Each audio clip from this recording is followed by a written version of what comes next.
রামগঞ্জ উপজেলার ভোলাকোট ইউনিয়ন বিএনপির ওয়ার্ড কমিটির কর্মী সভা মঙ্গলবার বিকেলে মুক্তরপুর সরকারি প্রাথমিক বিদ্যালয়ে অনুষ্ঠিত হয়েছে। ওয়ার্ড বিএনপির সভাপতি জয়নাল আবেদিনের সভাপতিত্বে ঢাকা মহানগর দক্ষিণ ছাত্রদলের নেতা কাজী রাব্বির সঞ্চালনায় প্রধান অতিথি হিসেবে নেতাকর্মীদেরকে দিক নির্দেশনামূলক বক্তব্য রাখেন ভোলাকোট ইউনিয়ন বিএনপির ভারপ্রাপ্ত সভাপতি মোহাম্মদ আবুল খায়ের মুকসুদি। বিশেষ অতিথি হিসেবে বক্তব্য রাখেন সাবেক ইউনিয়ন বিএনপির সভাপতি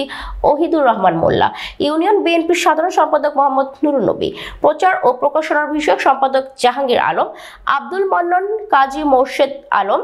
ইউনিয়ন যুবদলের সভাপতি বিপ্লব চৌধুরী, উপজেলা যুবদলের সাবেক দপ্তর সম্পাদক ও উপজেলা আরাফাত রহমান কোকর, যুব ক্রীড়া সংসদের আহ্বায়ক মোহাম্মদ হাফিজ আহমেদ, যুগ্ম আহ্বায়ক রাজু আহমেদ, শ্রমিক দলের সভাপতি কবির হোসেন, সাধারণ সম্পাদক কামাল হোসেন, ইউনিয়ন ছাত্রদলের সাবেক সভাপতি আব্দুর রহিম, সরকারি কলেজের সাবেক যুগ্ম আহ্বায়ক আব্দুল্লাহ আল নোমান সহ অনেকে।